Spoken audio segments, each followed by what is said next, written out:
Setting up shop. Hi everyone, welcome back to Setting Up Shop, your favourite Maker Journey podcast about selling the things that you make. I'm not sure if there are any others, but so ours must be your favourite because you are back here again. My name's Dan, I'm a wood turner from the UK, and with me as always are Rasmus Loen, a blacksmith from Norway, and Heidi Jacobs, a potter from America. I was going to be more specific in America there for a moment, Heidi, and I thought I'm going to get it wrong if I try and do that. Oh yeah, where do you think even I'm though from? I know where You're it like, actually is, I was having a brain moment where I was you're just like Ohio, and I'm like, no. It's going to be like Pennsylvania. No, wait a minute, no. It began with P. I was close. So yeah, I hope everyone is doing well. A couple of little things before we get started. First of all, some of you have badgered us a little bit about merch. We are doing that. We are working on a shop. We have actually actively started doing that. Others of you haven't said anything to me because I've been really, really bad about putting our social media up, so you won't have seen anything to interact with. I am actively trying to get back into the rhythm of doing that. However, January was January, so we're going to move past that point now. And unlike the Norwegians, the sunshine is coming back to us more rapidly. Oh yeah. So we actually are more likely to be active. So what are we going to talk about today? Or is Dan just going to keep waffling? What we're going to talk about is when to retire. That's the subject title, when to retire. And that's not actually, as in you yourself, when do you stop working? More of a case of when do you retire products or an idea or a concept or equipment, or, you know, when is it a good time to take a thing and stop doing that thing? And that retirement may or may not be permanent. So that's our overarching concept today, and signs that we can look at when to retire things. Same as I did, I think, last episode. I'm going to jump on Rasmus for this one first. And if we look at maybe early ideas that you were forging with, Rasmus, is there anything there that you pursued for a little while and then you decided, do you know what, I think we're going to retire this one, and just, you know, it's not selling or it's not going or whatever. And you may even still have some stock of it lying around in a corner somewhere. You are basically calling out all of the things. Most of the things I made early on feels like I have retired. It depends a bit on how you view it, I guess. But I feel like at the moment, the only things I made, like in my first couple of years that I still make, is S-hooks, heart hooks, and the occasional knife blade. So the blacksmith golden trilogy of Kinda. not selling. Yeah. So what were some of the things you did make that you've retired? I mean, there was a lot of things that were just poorly made because I weren't all that good at the time. And then I also haven't revisited them. But I did like the stereotypical thing of like taking old wrenches and forging out into cutlery. I was like, it was fun, but it wasn't good. It wasn't well made. It looked kind of cool. I sold a couple. I might have sold, maybe 2 sets out of maybe 8 that I made or something. So I was like, okay. Yeah, eventually they all just went to a scrap pile in between all of the dozen moves I've done, it feels like. And all the local mechanics breathed a sigh of relief because their 13 banners stopped going missing. Yeah. It's a good size for cutlery, actually. Oh, okay, fair enough. That's interesting because you've also answered the question of why you've retired them as well, in the sense of it's not, it wasn't necessarily that it was a product that wasn't selling as such. It was more of a case of you were developing your skill set. So you would recognized you'd moved on from that stage. Okay, cool. What about yourself, Heidi? You know, probably this similar thing for Rasmus. There's like, when you start out in any craft, there's, you know, just throwing, what's that old adage of throwing spaghetti at the wall, see if it sticks. And for a while, I had a really diverse portfolio of things that I was trying to be really good at. And then as I started to narrow my niche, I started to eliminate some things. So like plates, platters, those kind of things. I still do them from time to time. Like you were saying, like they're not fully retired. They just come forth, you know, at certain times of year where it makes sense. Or like after a few years where, you know, it's like, oh, I'm seeing this trending back up, so I'm going to start making them again. I wouldn't say that anything in my portfolio is like completely, absolutely dead retired. Maybe covered butter dishes. But is that something that's been retired before you started making it? Yeah, it didn't even make it to fruition. I may revisit that after I built a box for Ben that I'm getting ready to fire. So if that goes successful, then I might see where I'm at with hand building again. But there's just those things. I think to me, there's things that you do out of necessity for learning your craft. Mm-hmm.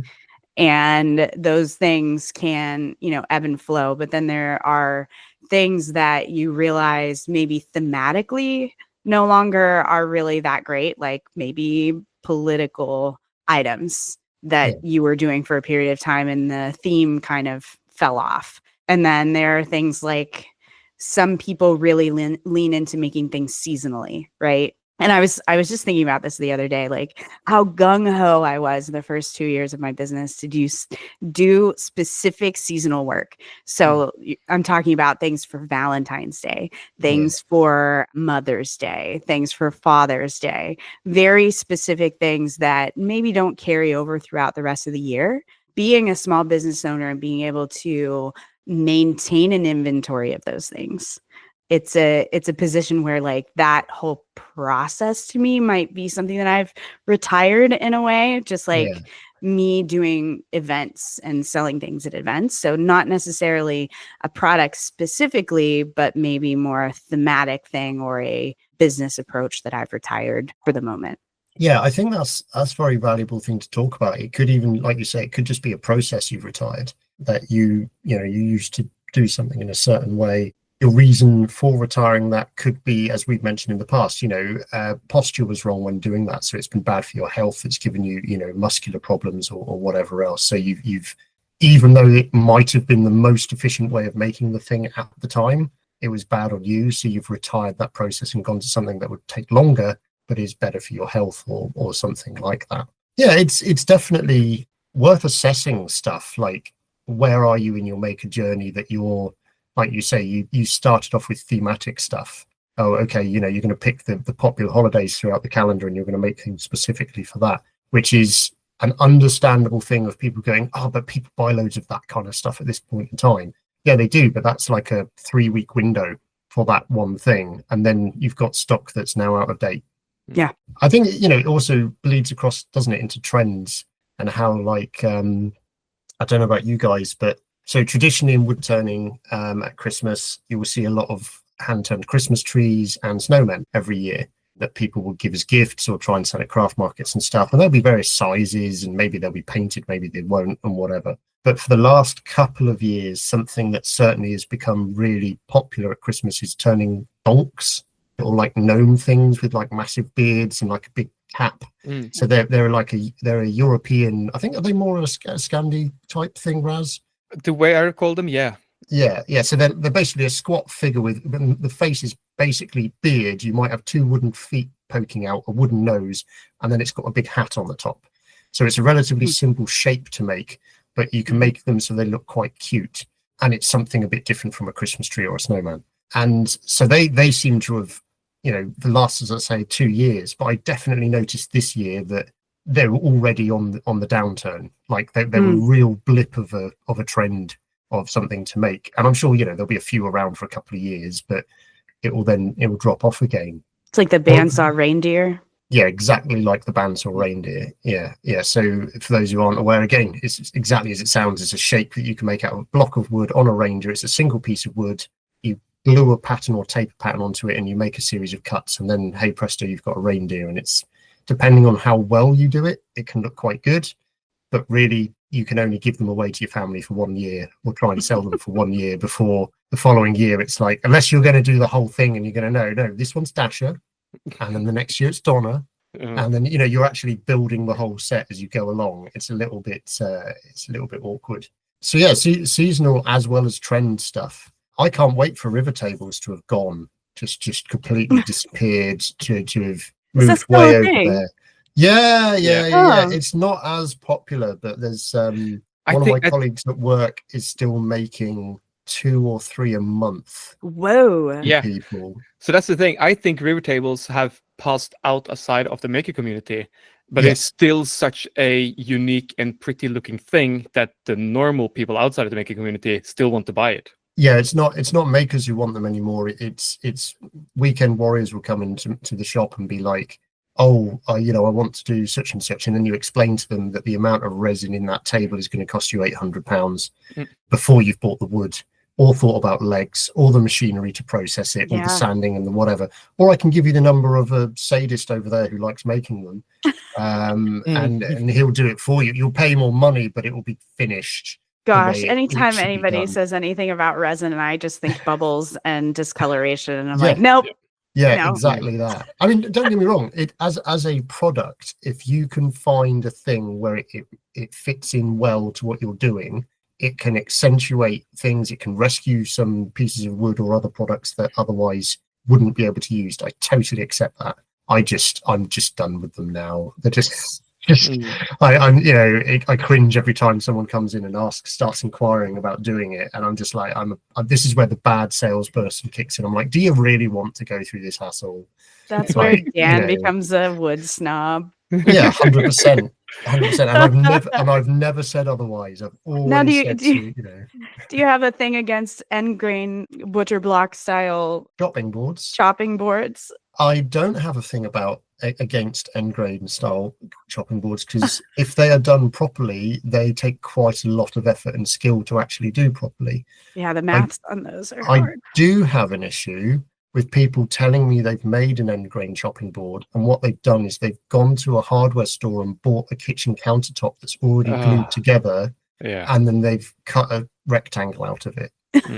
And sanded the edges and said, I've made a butcher block chopping board. It's like, no, you haven't, because you haven't even inverted it so it's end grain. So, fair play if you buy that as a starting point, because it's machine flat and pressure glued so it's right, and then you can cut your strips out of them and then stack them up and glue them. Fine with that, reusing the resources. Great. Cheat code. Yeah, exactly. Because who's got a 600mm wide sander or a thickness or whatever? But there's a lot of snobbery. That's a subject title all on its own. That's a separate episode. Is snobbery. I'm going to write that down. Please write that down. Rasmus, put it in the Notion. Oh yeah. And I can be more than the champion on that one, I'm sure. But I'm sure other people, you guys have got your own ones. Yeah, exactly. Yeah, ply steel. Yeah. When to retire the term Damascus and shows too deep on. That's also they're all of the trendy buzzwords. But on the flip side to that, though, as much as we hate it, if that's what the customer is trying to buy at the moment, is that something? If it's not that far out of what you're already doing, is that the sort of thing that you lean into? And do you lean into a trend rather than leaning away from it and saying, well, no, that's not part of my craft, which is a form of snobbery to a certain extent?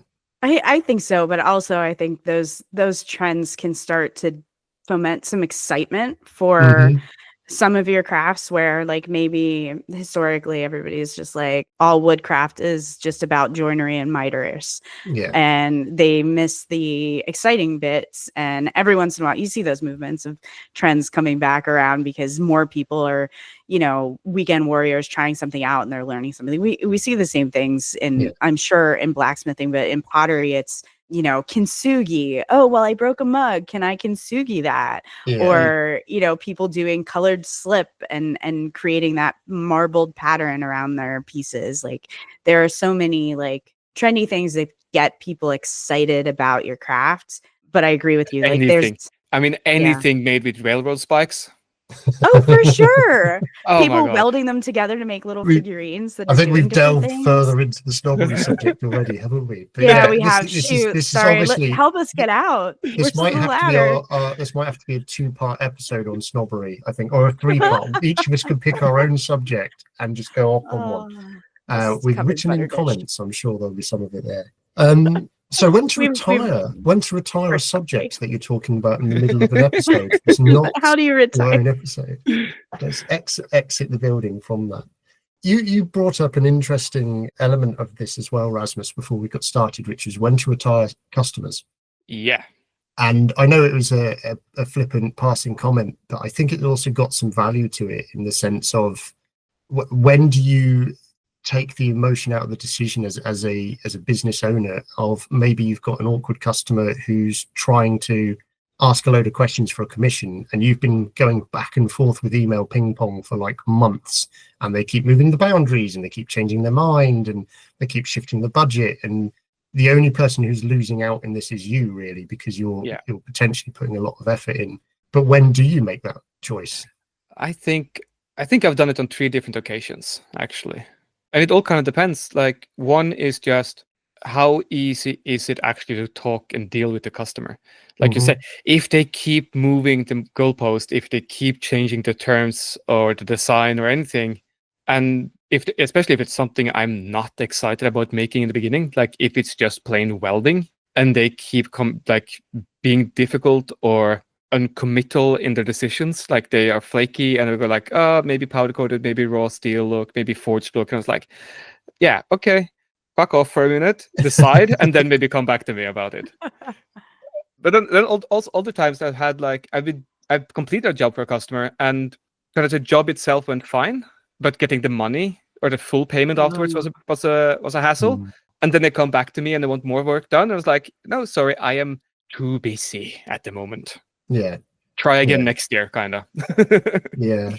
It can definitely have tricky things, can't it? I've almost got the reverse at the moment, where I had a potentially large commission from a interior design guy who contacted me before Christmas, and I said, oh, my books are full until January, but I'll be, and he said, yeah, and that's great. And communicated a few more times, sent some plans. I said, okay, I'll get them drawn up professionally, because it was just a Photoshop picture. Well, not even a Photoshop picture, it was more like Microsoft Paint picture. Anyway, I got them professionally done, and I sent him a copy of them and said, hey, look, we're near the end of January, I'm ready to get going on these. And then he's just ghosted me, which is fine. Like, I've not outlaid a huge amount of money, and I might still make one of the forms myself. I've got the plans, I've got the digital and the printouts, so I can play around with it myself. But it's you then got that conversation of, well, if the guy comes back to me and ignores that project and comes up with something completely new, do you then retire that customer and say, well, actually, the first project I made for you, there was an issue, but not until after I delivered. The second project that we approached about, there's been an issue. So how many times do you have the conversation before you do retire them? And like you say, I think you've got to balance it individually on how much work is it going to be to get you to a point where you can have a conversation with them, and what's that going to cost you before they're going to commit or not. And that's something that can only come from experience, can't it? All 3 of us have kind of probably been through those things, and someone presents you with an opportunity and you're like, oh wow, that's really cool, yeah, I want to do that, yeah, that would be great, and you stop thinking analytically, and it's all emotional brain and that kind of stuff, and then you're halfway through making the first thing, having put other stuff on hold, and then they cancel on it or something like that. Yeah, I have that happen as well. Sort of, I have jumped the gun, basically, because I was about to get things ordered from the laser cutter anyway. They came to me with a fairly distinct plan, measurements and everything, and I was like, cool, I'll just toss it in with the same order. I'll give them a price right away, and if they go for it, I'll be halfway there already. And then they didn't, and then I still have the parts ready laying around, and it's like, well, I can still use those parts for other things. I haven't yet. But the time investment here isn't all that much, and I saw the possibility of just making this a whole lot easier for myself, but gambling on the fact that they thought the price was fair. Yeah, I don't recall if they thought that was a bit too much or if they want to go in a different direction. But either way, that just fell through. Yeah. Well, I think that's the key term. You gambled. You said, I feel fairly confident that this is going to move forward. This is going to be the best cost. I'm going to be able to find it. I'm going to go ahead and pull the trigger. Like, is that really their fault at the end? Like, is that a reason to retire them as a client? Probably not, but it definitely adds to the list of problematic clients. It's a time to retire that part of attitude, though, isn't it? Sure. Yeah. If we shift it on a little bit, it's part of the growth thing of sometimes taking that leap of faith is like, you need to be shoved and take it and really go for it to move things forwards. And then other times you can find you're almost too much momentum and you're falling, and so you just naturally keep falling. Yeah. And you will just go, oh yeah, it'll be fine because I've done this already and that was fine, so this will be fine. And then 3 it will be fines that haven't worked out later. You suddenly realize, oh no, this is actually I'm falling out of a plane without a parachute, and this is probably not the best plan, and I really need some people to come and help me. Yeah. So I think it's good to recognize signs when you do need to retire certain ways of thinking or certain ways of working as well that can be detrimental to what you're doing, because otherwise you end up with a pile of half-made things in the corner that may or may not be able to be other things. And Hey, stop calling out.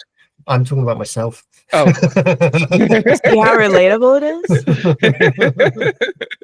I'm thinking about one of the larger clients that I worked with is like a really good like badge of honor. Like, yeah, I'm working with this client. It's really well-known company doing wholesale for them. However, it's pay to play. So essentially I had to expand my insurance to cover their requirements for liability. And ultimately, at the end of the day, I was paying more in insurance than I was in returns. So they weren't ordering enough products for that liability to warrant me spending that much money on my insurance.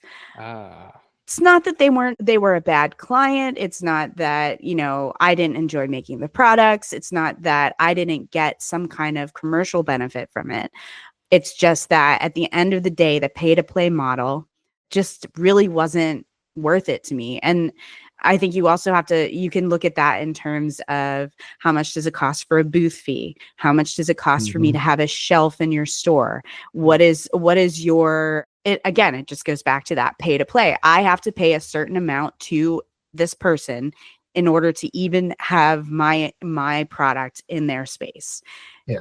That's a huge realization. I think when you're early on in your business, you're just so hungry that you're like, I can ignore this if I can just get in the door.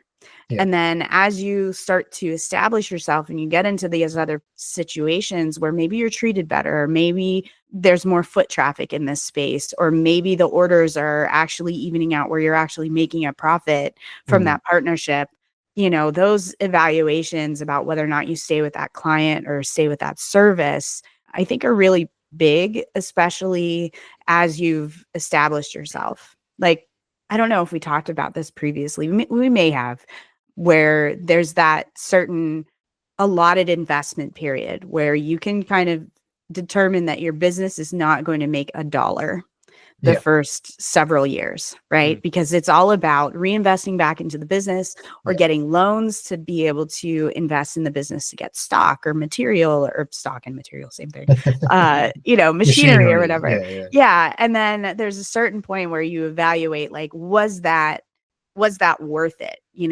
Should I repeat that in 5 years? Should I continue repeating those same efforts?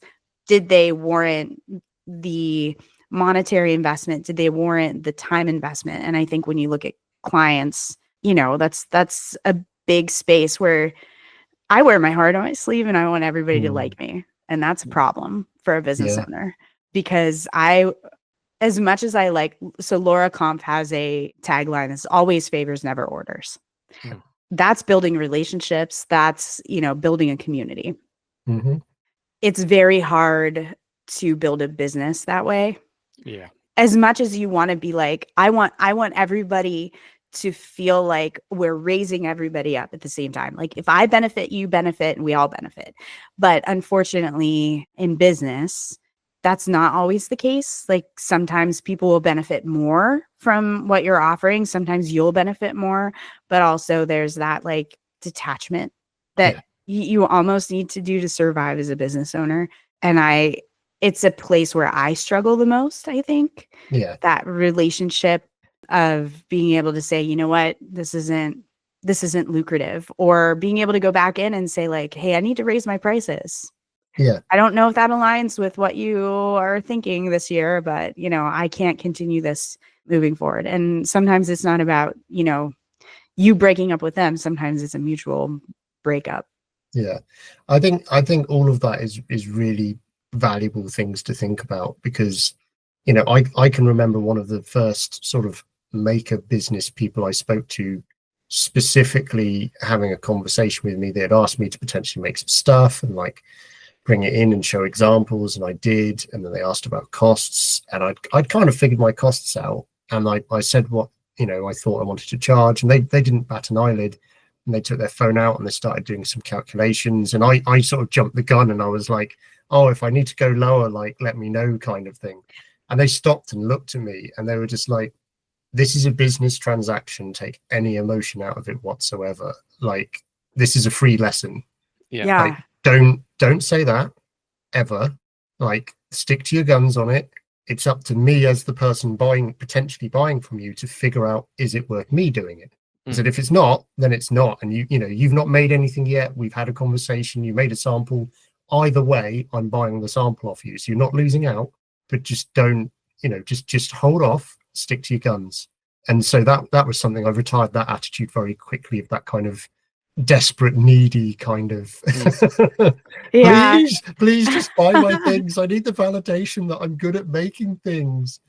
I also don't think that's like a like, I don't want to ostracize people that are starting out and saying like, No. it's awful for No, you to it's like not at have that hunger, but it is like we call it like phases in project management. Like, you're getting through phase 1. So phase 1 is developing your business and understanding your identity in your business. Phase 2 is, really seeing what works and identifying if it's something that continue to work. Phase 3 is like really getting on a roll and starting to reinvest in your business. Right. So I like kind of that humanization of looking back at yourself and going like, God damn it, you motherfucker. Like, why would you do that? But I think it's also important to like understand like where that comes from. It comes from a place of maybe feeling insecure about, like you were saying, like, I just want somebody to like what I'm doing and give me that praise. Give me the validation. Yeah. But I also like, I don't want to make anybody feel bad if that's the place that they're in right now. No, not at all. But I also want to tell my like early Potter self, like, to not be so ashamed of that energy, because it really is what helps you to build a foundation in a way. I think one of the things that we all know that the majority of creative people struggle with is pricing their work and actually pricing it at what it's worth.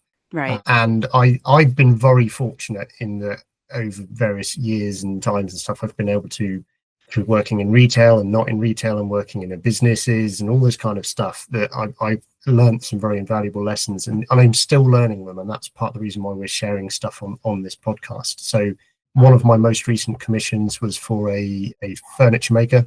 He came into the shop and he was like, oh, do you know any wood turners? Mine's just retired and I need someone to make some cabinet drawer pull knobs. And I was like, yeah, sure, I can do that for you. Delivered those a couple of weeks ago. He was absolutely happy. But before I delivered them, I went and took him a sample, and I showed him the sample of the 2 sizes that he had specified, which was great because he recognized straight away that the larger one that he wanted was not going to work for the project.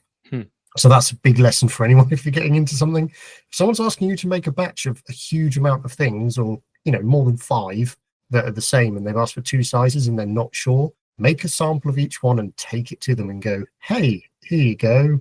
This is for free if possible, and it really helps, and they appreciate it. It's for free if you already got a deposit for a larger order. It depends, because I haven't finished the story yet. Okay, sorry.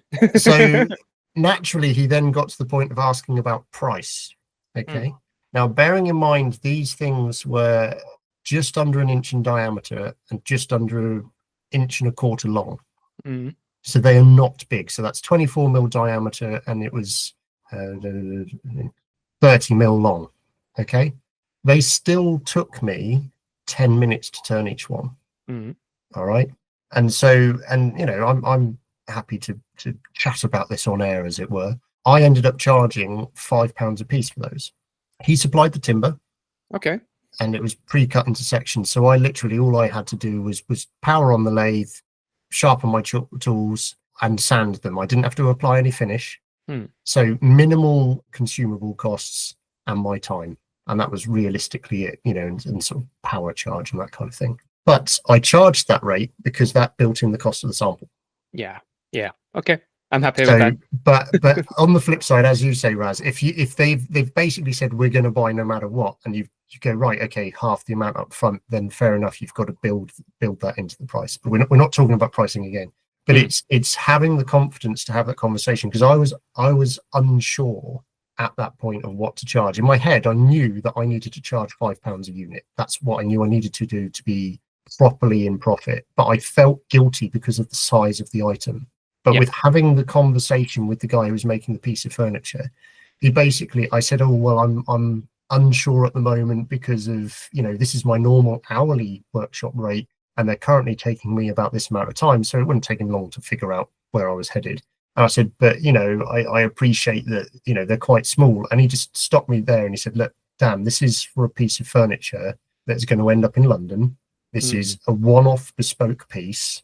You need to charge what you need to charge for your work. Now, I'm, again, very fortunate because that's another creative person who didn't just go, well, if you're only going to charge £3, fantastic, I'll just profit the extra. Yeah. He's someone who's been doing this a long time. He doesn't need to create the extra profit if he doesn't want to. And he's kind of almost passing the torch of some of the advice. So being able to think ahead before you have that kind of conversation and plan everything out and work out exactly what you want to charge and exactly what you think you should have, so that you can in effect retire that attitude of, oh, well, I'm not sure, what do you think? Which is the worst thing in a business perspective you can say to someone who is trying to buy a service from you. Trying to retire that is quite valuable, actually, because it helps you come across certainly as much more professional, a little bit less potentially needy or potentially kind of unsure of yourself, even if that's true. Practice it or role play it with a friend or partner and kind of have the fake conversation about it if you need to. That can be quite invaluable. But yeah, natural pause. Heidi's laughing, but her mic's off, or she's muted herself, so it doesn't come across. Yeah, I've got noise in the background, so I didn't want everybody to hear it. But if you want to hear my jovial laughter, we always have to hear it. Always have to hear it. At least I don't have a cackle. What other type of laughter do you have if it's not jovial? Do we? Like evil. Oh, I see. The witch's cackle. Yes. Yeah. Or the Mr. Burns. Yes. Might be time to retire that one. Yeah. True. Equipment then. So this is a different spin. So retiring equipment. So the blindingly obvious time when to retire equipment is when it's worn out, right? Or when it's costing you more to fix it than it is generating per year. Slightly different spin on this. So I finally managed to speak to an accountant who I will be employing their services. And they had a conversation with me, and they were just sort of throwing some things out there, and they were talking about how the natural thing to be would, if you're doing something full-time, would be, let's say, a bandsaw, you would be likely to get a new one every, say, 6 or 7 years. And it's not because that machine's necessarily worn out, but because the depreciation in value offset against your tax allowance has probably it's got to zero. And actually, it might be better for you to you can either keep that machine, whatever it may be, or sell it secondhand and buy a new one, because then it gives you a tax break. Obviously, rules will be different for different countries, so please, have a chat to your own accountant or work this all out for yourself if you're doing your own bookkeeping and everything else. But that's something to add in that I hadn't ever considered. I've always gone, I'm buying this until it's the end of its life, and then I'm going to buy a new one, kind of thing. But there is definitely an element to consider of things that will assist you making more money, but not necessarily through sales or services, but say, offsets in your localized tax and all of that kind of thing. Very, very dry subject, which is why I'm employing an accountant and I'm not doing it myself.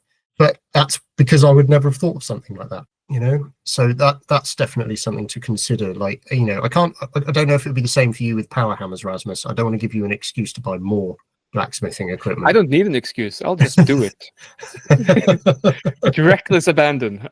I would rather maybe go a slightly different direction of technology moves forward. So even though the tool you currently have is fine, it might cost you more in time and thus money to keep it instead of upgrading to the newest latest version. In my example, in my case, I really want to consider investing in a automatic bandsaw that not only lowers and cuts automatically, but also feeds material automatically. Mm-hmm. Meaning I can set it once, this length, toss a 6-meter bit of steel in it, and walk away from it, come back later and just pick up all the pieces. Isn't that called an apprentice? Yeah, but they are more expensive Oh, and okay. require paperwork Okay. and feeding, I think. Feeding or teething? I didn't quite catch that with the Maybe accent. both, depending on age. I'm not sure. So that's something. Yeah, technological advancement. Yeah, absolutely. Like what Heidi did with the laser, like buying a more commercial model, saying like now this has more features. It is also cheap enough to justify buying on the business for the utility I'm getting out of it. Meaning it also then makes it easier to make more money by buying that new tool. Yeah. It doesn't, and if you have an old one, yeah, then of course you retire that, or you keep it as a backup if the new fancy shiny one break, because added complexity it means more points of failure. Yeah, and I was just thinking about the changes in technology, because as we all know, this is one of the main reasons why I still haven't bought myself a laser CNC. Because every time I start considering one, like another new model's come out, and I'm like, well, I don't want the one that's not the top of the line. Why would I want the inferior one? It's not, but of course the price doesn't come down. The price just keeps going up and it gets more features. And so it's just this circle of me just not buying because it's a machine that doesn't make chips or dust from wood. But then the upside is for how long can you afford not to have that tool? Yeah. No, absolutely. I mean, at the moment, I'm not currently making anything that would fit in it anyway. I am actually most likely going to be buying a branding iron with my new logo on it for making sure the ass of every lamp has got my signature burnt into it. Every lamp's ass is burnt with a branding iron. I think that's the way it should be, really. Let's get some proper fire in there. But that's because the physical size of them wouldn't fit in a domestically available laser anyway, because they're too tall for that, unless you get something like the laser pecker or something like that. So yeah, that's me retiring an attitude, in the sense of I've always been like, well, there's no point buying a branding iron that you have to heat up. Like, yes, they're cheaper, but it's false economy, because in the long run you're gonna have to buy a new one after every 100 stamps or something. But that's literally me retiring the attitude and going, let's be practical about this. This is something that will allow me to do a stopgap on a particular range of product that potentially is going to be a long running range of product. And it's not a primary thing that, although I will sell them on my website, most of this is going to be wholesale. Most of this is going to be, or at least put in shops and sold through shops. So it's not going to be made in the same way. It's not that it's not the same standard or the same quality, but I can use different techniques that aren't quite what I would be as comfortable with. Ben and I often have this conversation a lot about, investing in a tool knowing that it's going to be obsolete in a certain period of time. So I'm talking about like when we were early on in his woodworking journey and him wanting to learn the ropes. Like, do you buy the Rolls Royce? Yeah. Knowing that you're going to eventually want it, but you don't necessarily haven't proven yourself worthy to drive it. Or do you get the Harbor Freight, equivalent, run that for, 6 months to 2 years until, you've proven out that the journey's worth it, and then buy it. So like there's that planned obsolescence with what you're purchasing too. Like, that you're going to eventually retire it. And we had a lot of discussions about that. Just knowing that, we didn't have the capital to buy the big expensive fancy bandsaw or the big expensive fancy, this, that, or the other thing. I bought a tabletop slab roller when I first started. I didn't have the space for a full-size slab roller, number one. Number two, I didn't really have the number of orders that really made sense to have something that large. And the purpose that I was using the slab roller for I wasn't hand building. It wasn't my primary tool. I was still throwing, I was using it to make the little badges and cookies.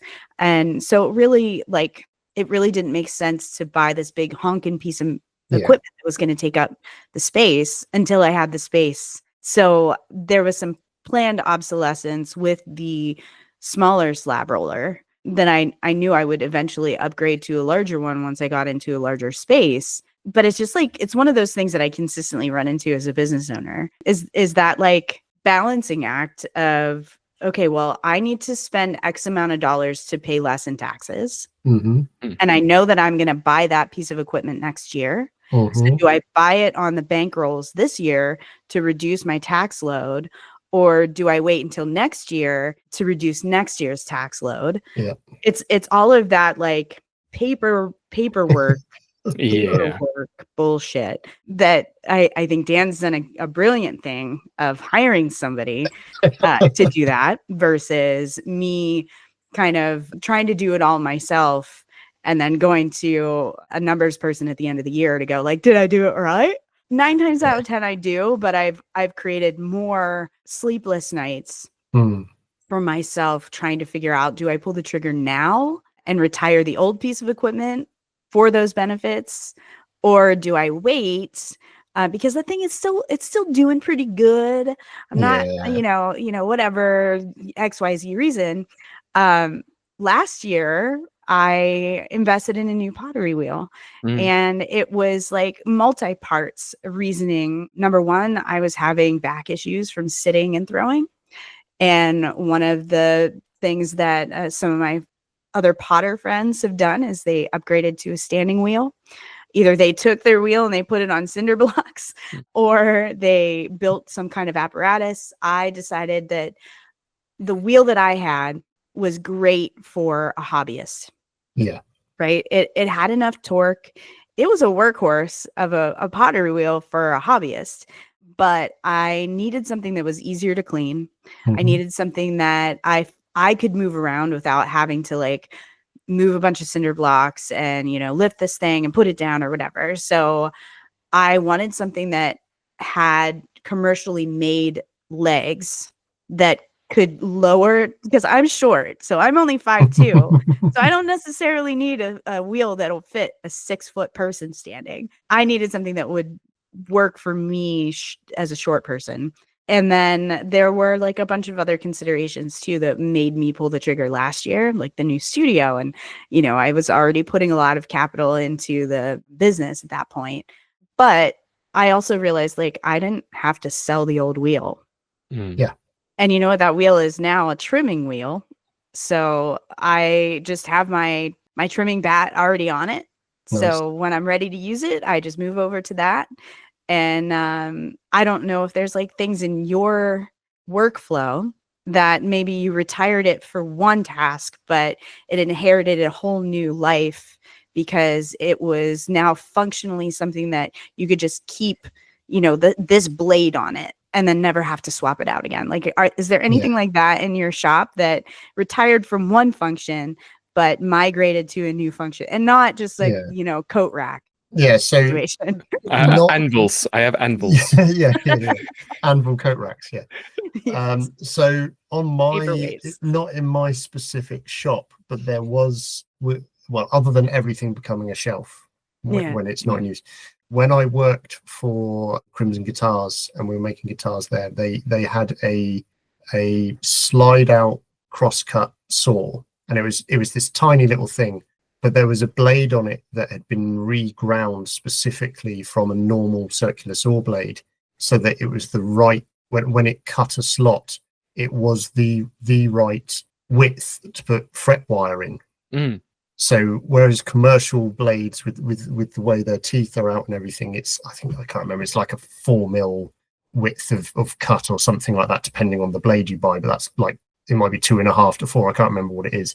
But it needed to be about half that thickness in order to fit fret wire in. And because of the amount of fretboards you're doing, you if you want to make sure they're absolutely perfectly square, rather than hand cutting them and this, that, and everything else, from a production perspective, this saw was literally set aside with this blade, and it had a little jig system set up so that you could get your fretboard in place and literally just sort of run across at the right marking spacing. And it was so much faster and more accurate, provided it hadn't been abused by one of the 15 members of staff who were working there. So that was definitely something where I know that the owner, that had been like his crosscut saw. And then when he'd got further along, he'd got a new saw and then thought, actually, rather than throwing this away, which still works, if I just get this blade reground, this is now dedicated to a job. So that was definitely something where it was retired from one generic function to now it's become a specific tool. But no, in my own workshop, I don't have anything. I don't think that's more like that. I'll have a bit more of a think on it while Raz answers the question. We're not joking. I have anvils that used to be my main forging anvils, and then I retired it because I bought a new one that was bigger, better, faster, stronger, or something. And now There's a song in there somewhere. Yeah, Bigger, better, faster, stronger. one with peas in it, I think. And I basically have like my old forging anvil, my old made one, now is the anvil I use for making roses because it's the perfect height for that process. Did you call it your old maid? Main. Oh.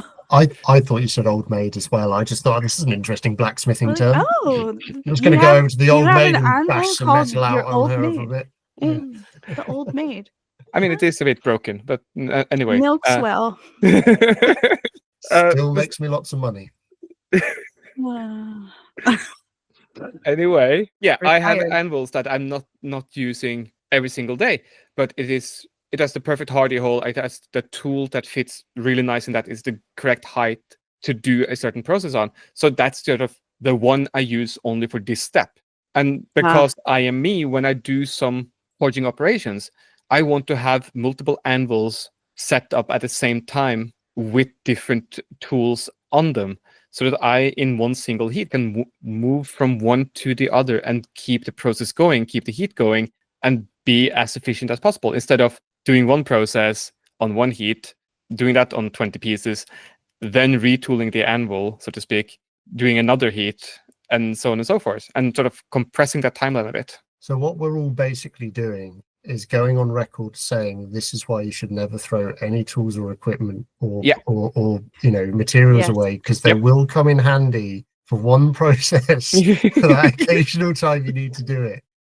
So for any of you who struggle with this conversation with any partners you may have, then we recommend that they listen to this podcast as well. But they'll have to start season 1, episode 1, and make sure they listen through all of the episodes, because of course that will also be showing support for us too. Yes, like, and then comment, this and subscribe. Subliminal messaging will just get in there, so that eventually they will be coming to you saying, no, don't throw that away. That may be useful for you in the future. And we also now have a special Patreon tier, so we can call your spouse out by name.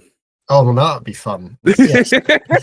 I think this is definitely the point to wrap this episode up, because we know Heidi's got to crack on with some adulting, which is, always sad to have to wake up to that realization.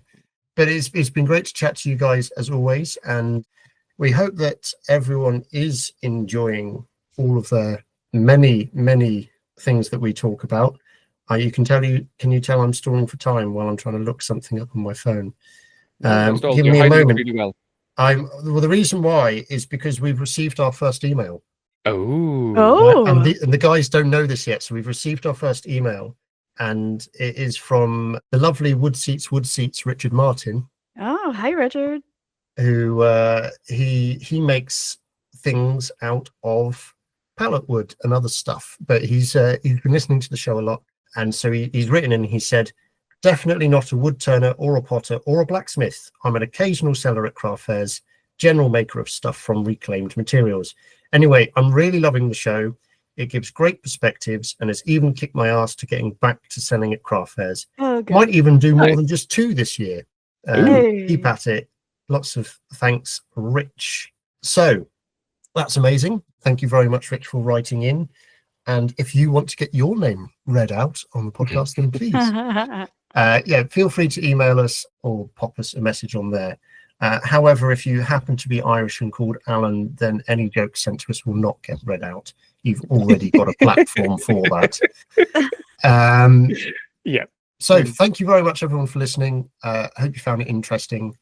next week, I believe, or next episode, I should say, I had written down what we were potentially going to talk about, but we may change it to snobbery because we were obviously all very passionately invested in that. And as I said, that may become a 3-part episode. We'll wait and see. We might end up alienating the 1,001 listeners that you posted about today. So maybe Well, we should, yes, we'll curb wait and our see. enthusiasm on that one. Absolutely. We'll have to save it for the 2001 launch episode or something like that. Okay, so you can get hold of us, as always, at settingupshop.com, shop spelled SHOPPE. You can email us at info@settingupshop.com, or our Instagram is setting_shop, SHOPPE, setting up shop with the underscores between the words. If you like to get hold of us individually, you can find me on social media at tarrants.co.uk. That is TARRANT. You can find Heidi at Whitehall Pottery, and you can find Rasmus at anvilpimp.com. Oh, sorry, at Rasmus Loen. I'm very surprised you didn't stack that into being Anvil Pimp on OnlyFans. No, not at all. Not at all. I do think you might have to go and quickly make this account before someone steals it and puts your face all over it. Oh, where's the t-shirt? Exactly. Right, guys. Thank you very much. Lovely to chat to you all. And please tune in next week for another exciting episode. Goodbye. Bye. Bye. Are we sure it was Richard though? Because that email sounded polite. No, that genuinely was. That was him, yeah. We're still recording. I know. I wanted that in there at the end.